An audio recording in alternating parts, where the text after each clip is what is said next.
It always started with the sound of metal, pans clanging, knives tapping, the low hum of industrial refrigerators in the belly of the restaurant. Luis Santiago didn't mind it. In fact, it was the only sound that made sense to him anymore. Predictable, rhythmic, like a song without lyrics. He arrived before the chefs, before the servers, before the guests who would later sip wine under low lights and talk like they owned the world. He wore his routine like armor. Black t-shirt, work pants, waterproof boots, headphones in his ears. Though he never played music, he just didn't want to be spoken to. Most didn't speak to him anyway. To them, he was just the dishwasher. Quiet, older than expected for the role, with arms roped in years of labor and a face sun-creased from a lifetime of southern sun. Some assumed he didn't speak English. Others assumed he couldn't cook. All of them were wrong. Luis had once been the youngest head chef in a mid-sized city in Oaxaca, but that was another life, another passport, another world away from the stainless steel basement of Le Chateau-Bayonne, a French-Peruvian fusion spot nestled in the arts district of Houston that charged $42 for duck confit and didn't carry Coke. Here, his job was to clean. The dishes, the floor, the silver that always arrived still crusted from prep. He didn't complain, he stacked, he soaked, he scrubbed. But late at night, when most had gone, he cooked. Never with their ingredients, never with their tools. He brought his own, a small tote bag with spices wrapped in cloth, a cast-iron skillet older than the restaurant itself, a portable burner that fit between the sink and the steel counter, and vegetables he bought from the street vendor off Montrose, who spoke to him like an old friend. He cooked for the overnight cleaning crew, for Julio the delivery guy, for Clara the pastry assistant who cried in the walk-in after every shift but never said why. They said his food reminded them of being home. Half a time before everything got so sharp and sterile and tight in the chest. They said it was healing, but upstairs no one knew. Or if they did, they didn't care. Chef Alex, the newly imported executive chef from New York, was more interested in plating aesthetics and Instagram influencers. He barely made eye contact with Luis. When he did, it was usually to yell about a plate that wasn't clean enough for Michelin. Luis would nod, smile, go back to scrubbing. He had a reason for staying quiet, for hiding his hands, the ones that used to hold cleavers in kitchens overlooking valleys, the ones that once prepared food for presidents and wedding feasts alike. He didn't want attention. Not yet. But the night everything changed started like every other Thursday. Luis had just finished clearing a load of dessert plates and was hanging up his apron when Clara came into the dish room holding a half-eaten tart and wide eyes. They're saying Chef Alex walked out, like mid-shift, took his knives and stormed. Out the back. Something about the critics' table being moved last minute, she said, panting. Luis raised an eyebrow. The critic? Yeah, someone from the Chronicle. VIP Riso at 8 p.m. Chef went nuclear. He turned slowly toward the small flat of produce he'd brought for his own meal. Poblano peppers, corn, a few shallots, leftover huitlacoche he'd saved for a special night. Clara looked at him, then at the vegetables, and whispered, "You could do it, you know." Luis smiled, small and quiet. "No, mija, that's not my role." But Clara shook her head, something fierce in her eyes. "It should be." From the hallway came the unmistakable sound of chaos, servers shouting, knives slamming, plates breaking, the dining room still buzzing unaware. And for the first time since he took the job, Luis didn't return to the sink. He stepped out of the dish room, slowly, silently, into the line, and every head turned. The kitchen had never felt so loud. Servers were pacing, muttering into headsets, plates trembling slightly as they were set under the pass with hands that weren't used to improvisation. The sous chef, a tall, nervous man named Greg who wore his apron like a noose, was hunched over his clipboard, whispering menu items like a prayer and crossing things out as if hoping divine intervention would strike. And then Luis stepped onto the line. The noise dipped for just a second. Not silence, more like a collective inhale. Someone scoffed, someone cursed. Greg turned, eyes squinting in disbelief. No, Luis. No offense, man, but we need real help. Not dish support." Luis didn't take offense. He simply reached into his bag and pulled out his own knife roll, unrolled it with care. The steel was old but spotless. The blades were curved not for fashion, but from thousands of hours of motion, just right in the hand. He tied a new apron around his waist, one from his past life, faded maroon with a golden sun stitched at the hem. A few of the line cooks stopped moving. "You can't seriously think," Greg started, but Clara cut in. "Do you have a better option?" she said, sharper than usual. "He's the only one here who actually knows how to cook something, people." "Remember," Greg sputtered, "but we're a French-Peruvian fusion concept. Does he even know?" Luis spoke calm and slow. "Do you have fresh ají amarillo in stock?" Greg blinked. Yeah, why?" Luis turned to one of the pantry cooks. "Bring it, and the cod. And if you've got choclo, even better." The line cook hesitated, then moved. Luis lit the stove.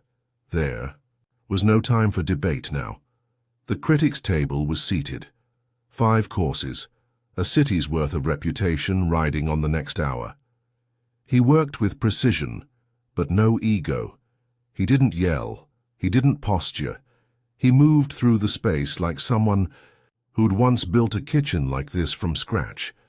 And though the other cooks were skeptical, they found themselves following his rhythm.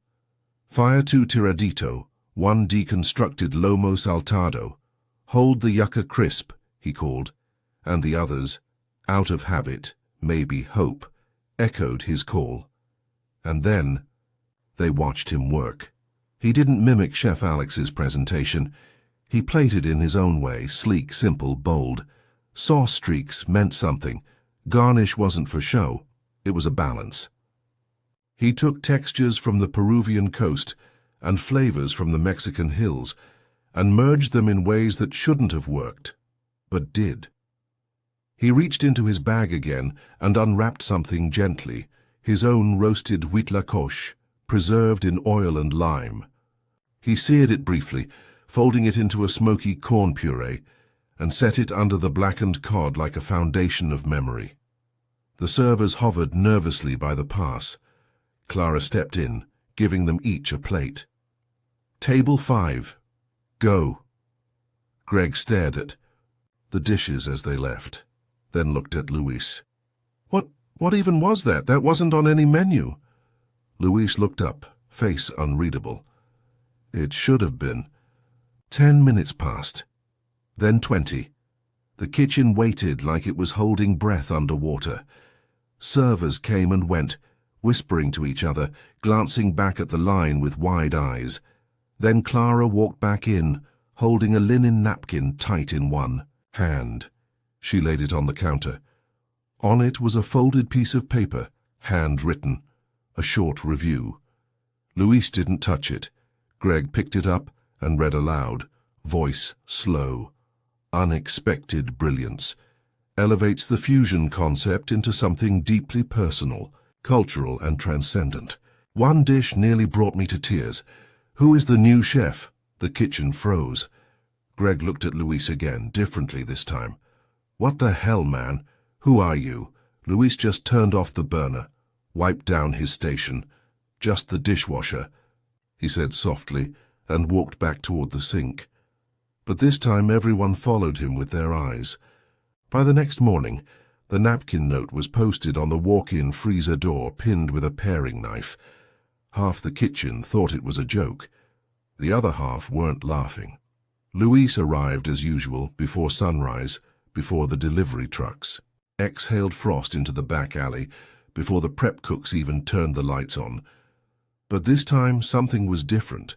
Someone had left a fresh apron on his hook. A new one. Black.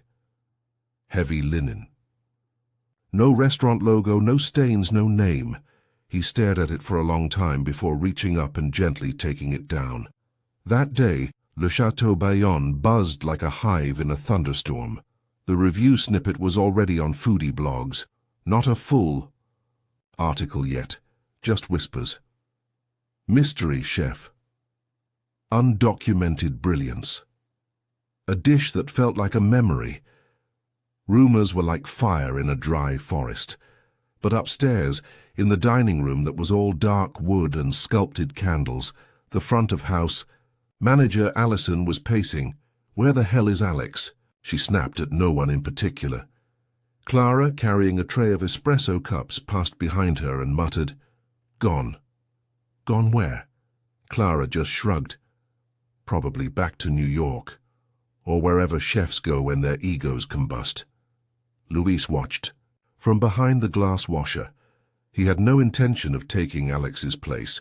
He wasn't trying to be anyone's hero, but people were starting to look at him differently, and that made him uneasy. Greg cornered him near the dry storage. "Look, man, I don't know where you came from or why you've been hiding back there, but that dish last night?"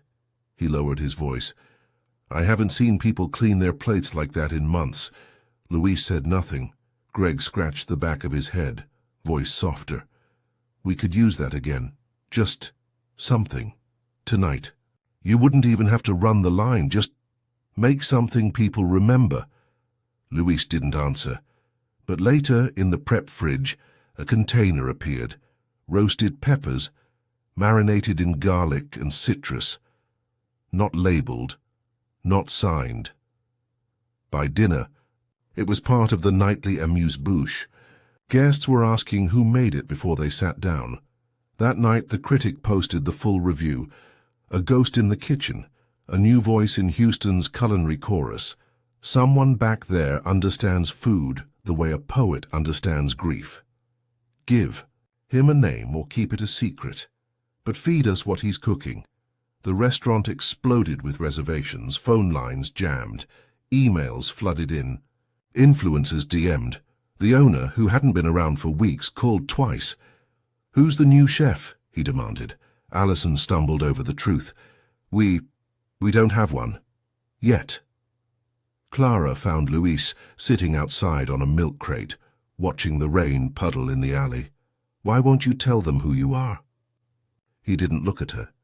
"Because they didn't ask before. They're asking now." Luis ran his thumb along the handle of his knife. His real knife, the one with his initials carved in from when he was 22 and proud. "When I was a chef. Back home they said I cooked with soul, but here they only saw my hands." Clara sat beside him quiet for a while. "They see more now." Luis shook his head. "They see a story, a mystery. Not me." She leaned forward. "Then show them." Inside, a whiteboard had gone up in the kitchen. Empty, waiting for specials. Ideas. Something new. The marker sat on the counter, and just before midnight, when everyone had gone, Luis picked it up. He wrote just one word, "Maize," and underlined it, "by." The time the first shift trickled in the next morning, the whiteboard glowed under the prep lights. Maize. 5 letters, 1 word, a declaration. It wasn't just corn. Not to Luis. To him, it was the smell of his grandmother's kitchen in Saint-Denis. Pedro Mixtepec. It was the hush of early mornings when the stone met the metate, and masa became the start of the day. It was what came before everything else. Corn was origin. To everyone else in the kitchen, it was a challenge. Greg squinted at the board. "Just corn? That's the special?" Louis stood at the sink, sleeves rolled up. "That's the beginning." Word traveled fast. Faster now that the restaurant's Instagram teased a new secret chef, with a blurry shot of a hand over fire and the caption, "He starts with corn." Reservations filled through the week, then overflowed. Luis didn't take over the kitchen, not officially. He refused the title of executive anything, but the line cooks started asking his opinion. The pastry chef, who once dismissed him, with a flick of her tongs, now waited near his station to ask about spice pairings. And when he worked, people watched. Clara brought in her grandmother's molinillo to help him whisk the mesa soup one night. Greg started showing up early, hoping to catch the smell of roasted garlic and lime. One afternoon, a server named Julian leaned into the pass and whispered, "A couple from Oaxaca asked if the new dish was yours." The woman cried. Luis paused. He didn't say anything, but his hands moved slower for the rest of the shift, as if holding something fragile. Friday night, the dish launched. Maíz en tres tiempos, 3 times, 3 textures, 3 forms, a charred corn tamal with black garlic crema, roasted corn and huitlacoche soup with smoked chili oil, and a tiny hand-pressed tlayuda wedge topped with ash-salted queso and wild herbs from a local farm. It was plated simply. No tweezers. No foam. Just food that spoke. When the critic returned quietly that night, unannounced, no camera crew this time, he took one bite and put down his fork. He didn't write. Not yet, he just ate. Slowly. When he left, he nodded once at the kitchen window. This time he saw Luis. After midnight, Clara found him on the back steps, slicing the last of the roasted peppers for tomorrow's prep. "They keep calling you the corn chef online," she said with a smile. "Some guy even made a TikTok ranking your tamal above Nobu's scallop roll." Luis chuckled softly. "They don't even know my name." "Then tell them." He looked down at his hands. "Maybe I don't want them to." "Why?" He didn't answer right away. The sounds of the city at night, the sirens, the bass of a passing car blurred around them. "I lost everything once," he said finally. "My restaurant, my papers, my mother." A pause. "I swore I'd never cook again. Not in front of people, not in public." Clara nodded, eyes stinging. "But you did," she said. Luis looked up at the sky. "Maybe I forgot what it felt like to feed people and have them see you." Clara stood, wiped her hands on her apron. "Well, they see you now. You can either keep hiding or you can write your name on the board." He didn't move for a long time after she left, but when the sun began to touch the edge of the roof, Luis stood up, walked inside, and approached the whiteboard. Below Maíz, he picked up the marker again. And for the first time, in this place, he wrote, "Chef El Santiago," then capped the pen, and walked back to the dish room, not because he belonged there, but because he had finally chosen to step forward, not as a mystery, but as a man reclaiming his name. It didn't take long for the photo to circulate. A junior server named Frankie snapped it during pre-shift. The whiteboard in the back kitchen, still streaked with flour dust and steam, and beneath the word Maíz, 2 new words like a signature. Chef El Santiago. By mid-morning it was trending in Houston's underground food forums. By evening it was on Yelp. By Sunday, Eater had published an article titled Le Chateau's Mystery, Chef Revealed, From Dishwasher to the Most Talked About. Name in the city. But Luis didn't look at the articles. He just arrived as always, before sunrise. Hands already calloused from slicing chiles and stirring heavy pots, hair still damp from the walk across Montrose. But now everyone looked up when he walked. And they didn't look away anymore. "Chef," Greg said, nodding like it was the most natural thing in the world. Luis paused for a second. That word still felt unfamiliar, but he nodded back. The front-of-house crew started asking to try dishes during lineup. Clara began taking photos, not staged ones but in-motion shots. Steam lifting off a seared fish skin, Luis pressing tortillas with his palm, the glint of oil catching a flame. The owner finally returned. He was a man in expensive shoes and thin smiles who had always considered the kitchen below his bandwidth. But now he hovered near the line like a man trying to understand a new language. "This is not what we launched with," he said slowly, reviewing the new specials. Luis, looked up from plating an escabeche of shrimp soaked in lime, serrano and guava. "No, it's better." The owner blinked, unsure whether to be offended or grateful. He chose money. "We'll market it, rebrand, maybe even pitch a short documentary." Luis didn't answer, but his silence was not submission. It was control. That night, they debuted the Sabor Raiz menu, meaning flavor route. 6 courses, all designed by Luis, not fusion in the trendy sense, not a gimmick, just food rooted in memory, migration, and the textures of 2 homelands. French technique woven gently into indigenous soul. Guests cried at the corn broth. Couples argued over the best dish. A Michelin scout came through, quietly, alone, no fanfare. And the line moved like a current, each cook tuned to the tempo Luis set. At closing, Greg poured him a glass of Topo Chico. "Chef, there's a guy outside asking for you."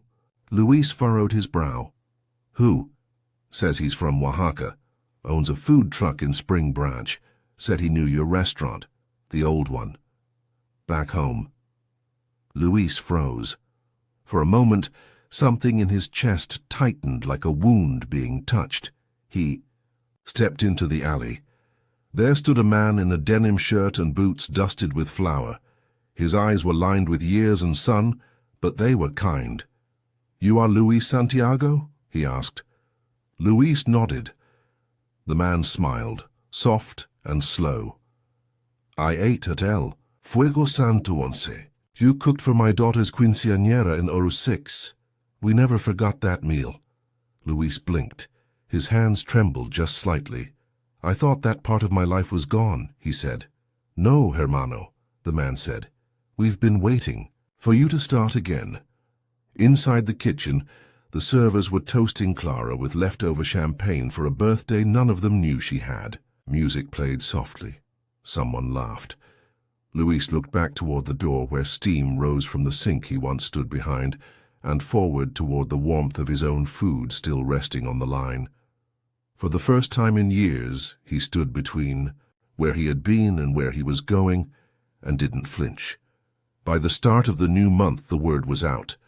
Chef Luis Santiago was not a trend. He was a revelation.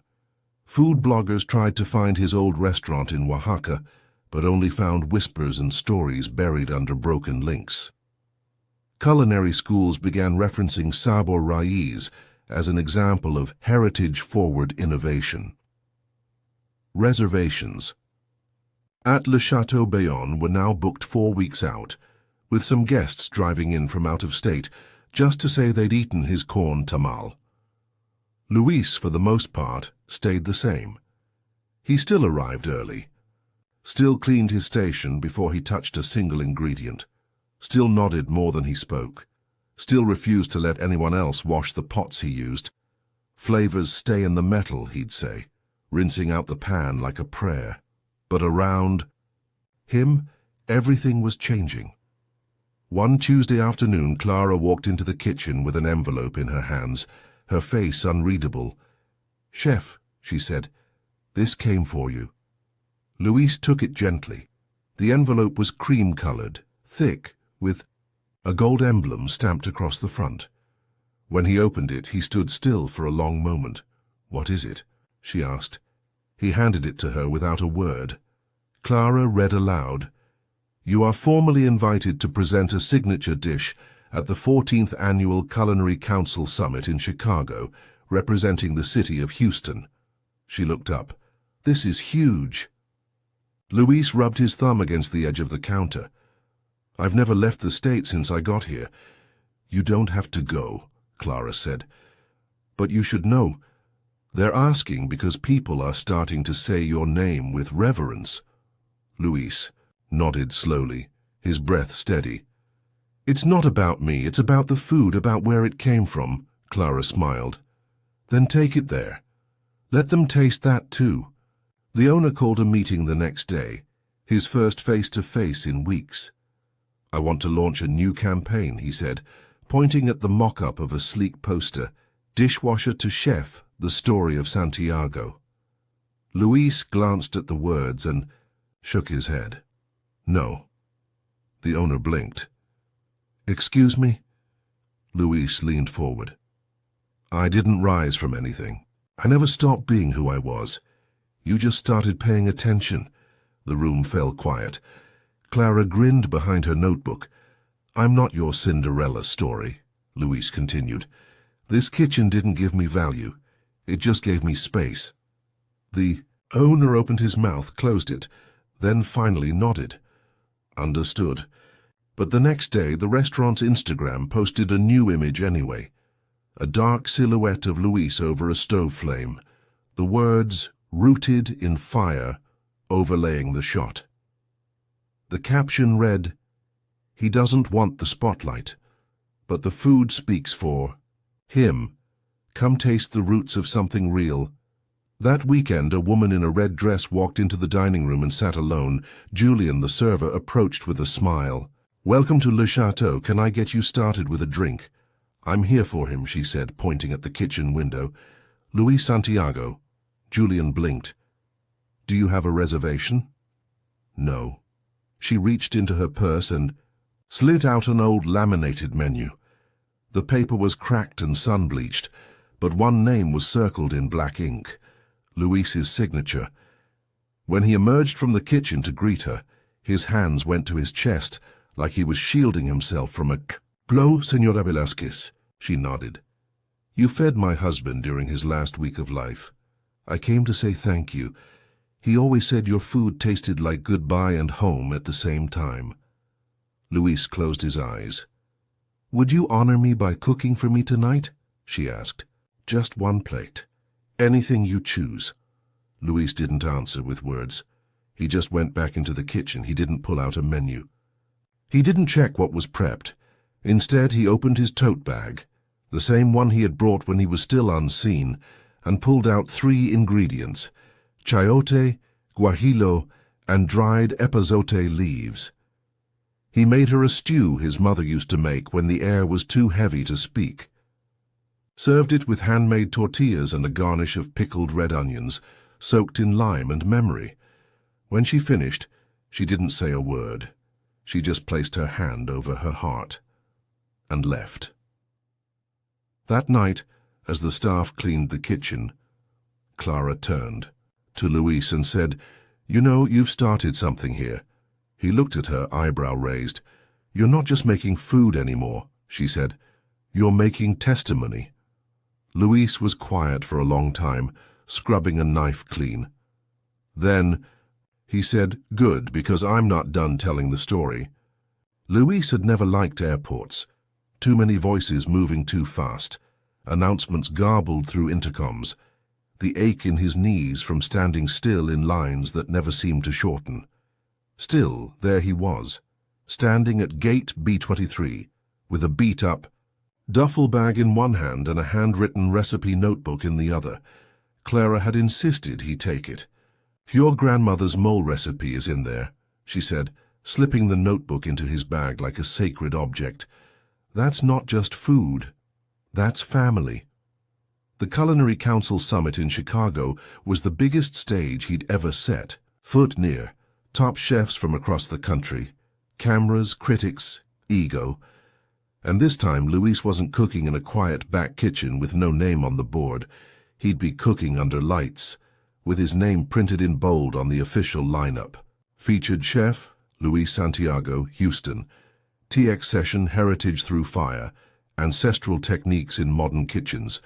The plane took off into a sky smeared with heat haze, and for the first time in years, Luis Santiago didn't feel like he was running from his past. He was carrying it forward.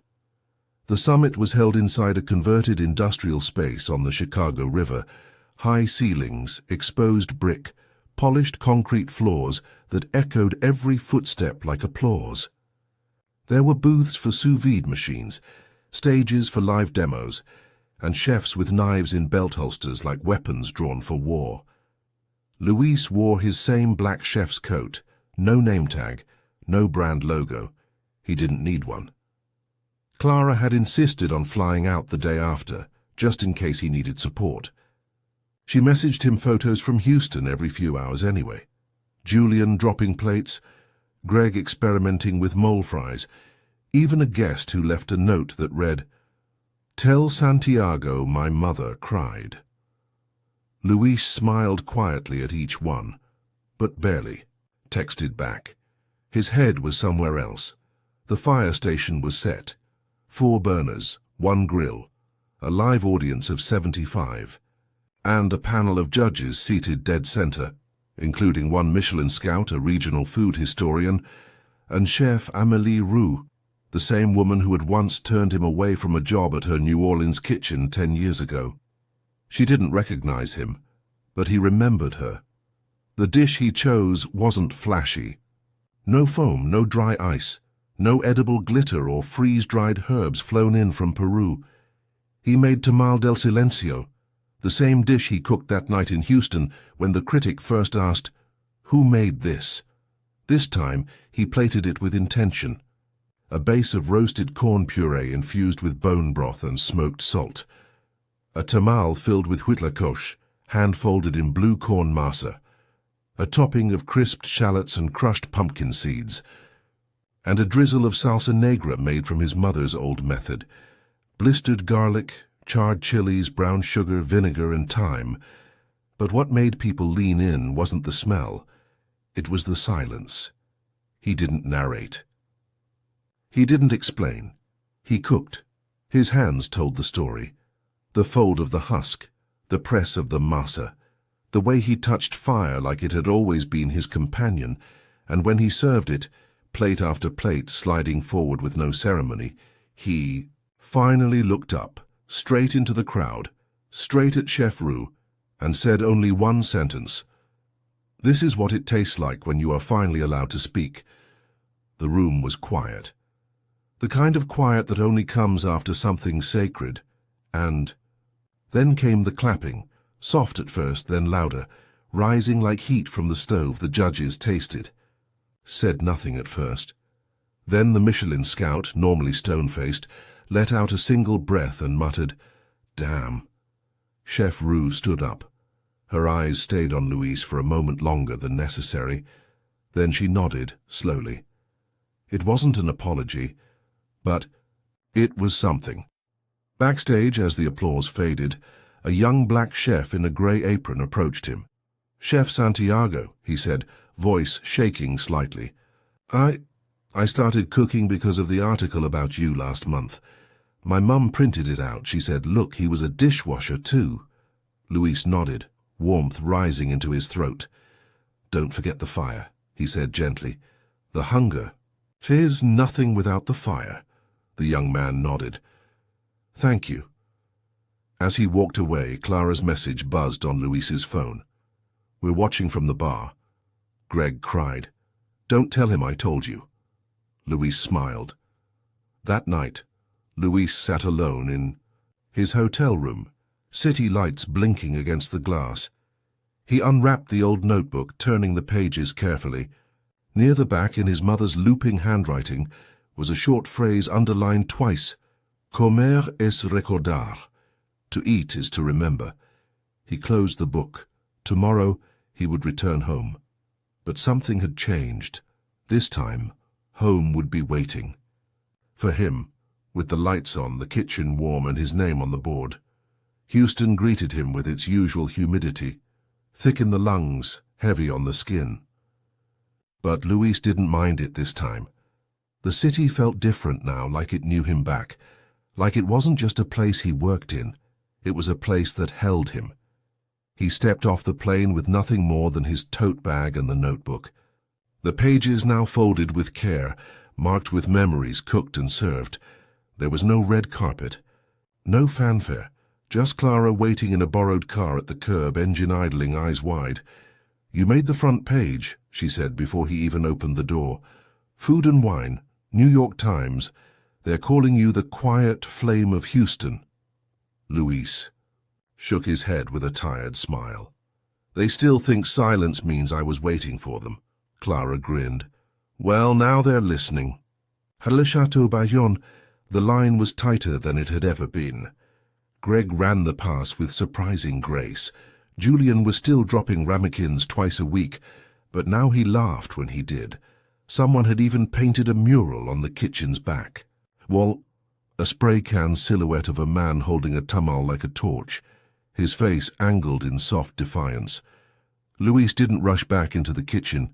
He stood near the walk-in, just breathing it in.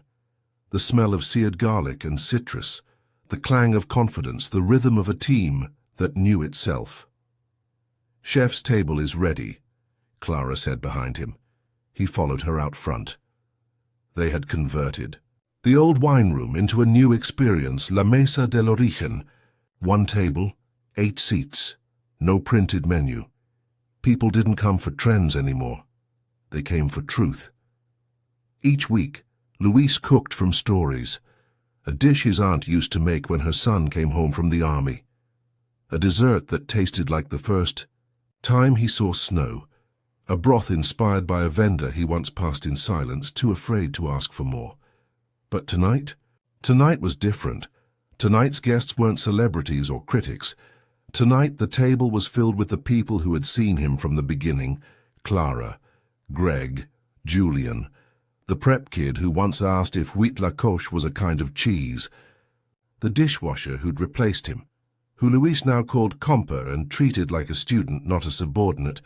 He served them each a small plate: corn broth, fresh lime, pickled red onions, a piece of tamal folded with wild mushrooms, and the kind of care that only happens when food is not just food, but memory, love, and return. They ate in silence at first. Then, one by one, they smiled. Julian wiped his eyes. Greg raised a glass and simply said, "To the fire." They toasted, and Luis, dishwasher, chef, storyteller, finally sat down at the table he had built with his own hands, not behind, not beneath, but with them, at eye level, at peace. That night, as the kitchen cooled and the burners dimmed, Luis took one last walk through the dining room. The lights were low. The city murmured outside. He paused at the whiteboard. Still clean.